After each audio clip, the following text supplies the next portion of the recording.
રાજ્યમાં ice cream parlour અને juice parlour પર એસજીએસટી દ્વારા દરોડા પાડવામાં આવ્યા છે। સુરતમાં મહાલક્ષ્મી જ્યુસ, બિસ્મિલ્લા આઈસ્ક્રીમ અને રેમ્બો 51માં દરોડા પાડવામાં આવ્યા છે, જ્યાં એસજીએસટીએ દસ્તાવેજી પુરાવા સાથે બિનહિસાબી દસ્તાવેજો એકત્ર કર્યા છે।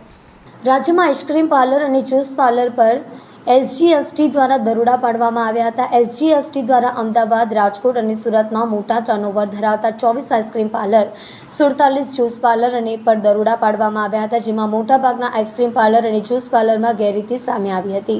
સુરતમાં બિસ્મિલ્લાહ, મહાલક્ષ્મી જ્યુસ અને 51 રેમ્બો પાર્લર એસજીએસટીની સામે દરોડા પાડીને તપાસ હાથ ધરવામાં આવી હતી।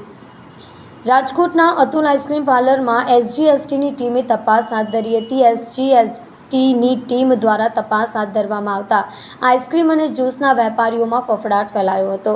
અમદાવાદ સહિત રાજ્યભરમાં એસજીએસટીની ટીમ દ્વારા મોટા ટર્નઓવર ધરાવતા 24 આઈસ્ક્રીમ અને 47 જ્યુસ પાર્લરમાં તપાસ હાથ ધરાતા ગેરરીતિ સામે આવી હતી।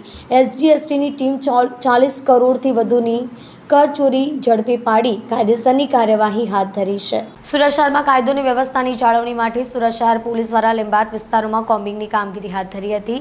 પોલીસની કોમ્બિંગની કામગીરીથી ગુનેગારોમાં ફફડાટ ફેલાયો છે। શહેરમાં કાયદો અને વ્યવસ્થાની સ્થિતિ જળવાઈ રહે તે માટે શહેર પોલીસ સતત સક્રિય જોવા મળી રહી છે।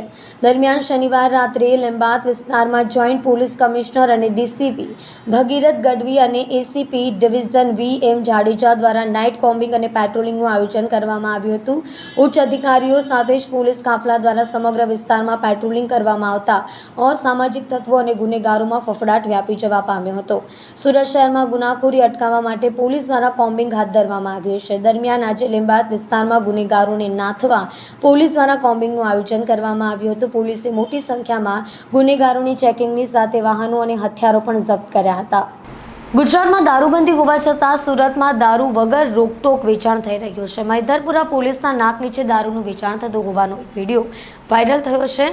બુટલેગરો સામે પોલીસ કરી રહી છે આંખ આડા કાન। ગુજરાતમાં દારૂબંધી હોવા છતાં સુરતમાં દારૂ વગર રોકટોક વેચાણ થઈ રહ્યું છે। દરેક બ્રાન્ડનું દારૂ સહેલાઈથી મળી આવે છે। તેવામાં સુરતના મૈદરપુરા પોલીસના નાક નીચે ચાલતા દારૂના અડ્ડાનું વેચાણ થતો હોવાનો વિડીયો સોશિયલ મીડિયામાં વાયરલ થયો છે। પોલીસની હપ્તાખોરીને કારણે બુટલેગર બેફામ થયા છે। દારૂના બેફામ વેચાણથી સ્થાનિકો પણ પરેશાન થઈ ગયા છે અને આ બુટલેગરો સામે પોલીસ આંખ આડા કાન કરી રહી છે। સુરતમાં મૈદરપુરા વિસ્તારમાં દારૂનો વિડીયો વાયરલ થયો છે। આ વિડીયો સુમુલ ડેરી નજીકનો હોવાનો દાવો કરવામાં આવી રહ્યો છે। સુમુલ ડેરી પાછળ બે રોકટોક દારૂનો વેપલો થાય છે। સુમુલ ડેરી પાછળ મધુબાગની ગલીમાં દારૂનું ધૂમ વેચાણ થતું હોય તેવું દેખાઈ આવે છે। ગ્રાહકોની દારૂ લેવા માટેની પડાપડી થઈ રહી છે, ત્યારે દારૂ સામે કડક કાર્યવાહી કરવામાં મૈદરપુરા પોલીસ નિષ્ફળ રહી હોય તેમ એક નજરે દેખાઈ રહ્યું છે। શું મૈદરપુરા પોલીસ બુટલેગર પર કાર્યવાહી કરશે કે પછી આંખ આડા કાન કરશે તે જોવું રહ્યું। વર્ષ 2022માં વરાછા પોલીસ સ્ટેશનમાં નોંધાયેલા ગેંગ રેપના ગુનામાં 2 વર્ષથી ભાગતા ફરતા આરોપીને અમદાવાદના ચાંગુદરા વિસ્તારમાંથી સુરત પોલીસે ઝડપી પાડી જેલના સળિયા પાછળ ધકેલી દીધો હતો। સુરત શહેરના વરાછા વિસ્તારમાં વર્ષ 2022માં હીરામાં કામ કરતી વખતે એક 15 વર્ષની કિશોરીને આરોપી મોનુ રાજપૂત અને મીના રાજપૂતે પોતાના ઘરે બોલાવી ઠંડા પીણામાં કેફી પદાર્થ પીવડાવી અર્ધબેભાન હાલતમાં કપડાં ઉતારી ફોટા પાડી એ ફોટાના સહારે તેની પર બળાત્કાર ગુજાર્યો હતો। બાદમાં કિશોરી તેના વતન જતા ત્યાં સઘળી હકીકત કહેતા તેમના ઘરવાળાએ વરાછા પોલીસ સ્ટેશનમાં ફરિયાદ નોંધાવતા છેલ્લા 2 વર્ષથી ભાગતા ફરતા આરોપી વિનોદ ઉર્ફે શિવા રાજપૂત અમદાવાદના ચાંગુદરા ખાતે નોકરી કરી રહ્યો છે। માહિતીને આધારે સુરત પોલીસે ચાંગુદરા જઈ તેને પકડી પાડી જેલના હવાલે કર્યો છે। છેલ્લા 2 વર્ષથી ભાગતા ફરતા ગેંગ રેપના આરોપીને ઝડપી પાડી ગુનાનો ભેદ ઉકેલી કાઢ્યો છે।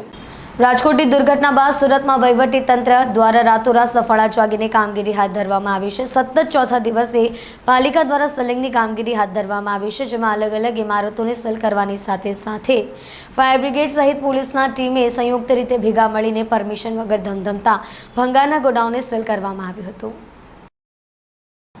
સિંગણપુર ફુલવાડી ખાતે આવેલા ટીપી 24 અંતર્ગત આવેલા ખાનગી પ્લોટમાં ભંગારના ગોડાઉન પર કાર્યવાહી હાથ ધરવામાં આવી હતી, જેમાં મોટી માત્રામાં ભંગાર સામાનનું ગોડાઉન સામે આવ્યું હતું।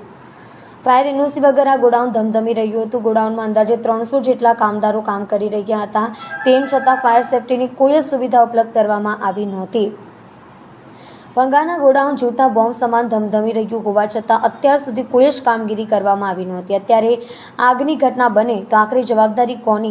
ફાયર વિભાગે આજ દિન સુધી કેમ કોઈ કાર્યવાહી ન કરી તેમજ કોઈપણ જાતના સેફ્ટીના સાધનો જોવા મળ્યા ન હોવાથી નિયમોના સરેઆમ લીરી લીરા ઉડાડવામાં આવી રહ્યા હોવાનું કહેવામાં આવી રહ્યું છે. આટલા દિવસો સુધી આ વિસ્તારમાં અધિકારીએ આ ગોડાઉન ધ્યાને ન આવ્યું કે કાર્યવાહી અત્યારે છે કે કેમ તેવા સવાલો ઊભા થયા.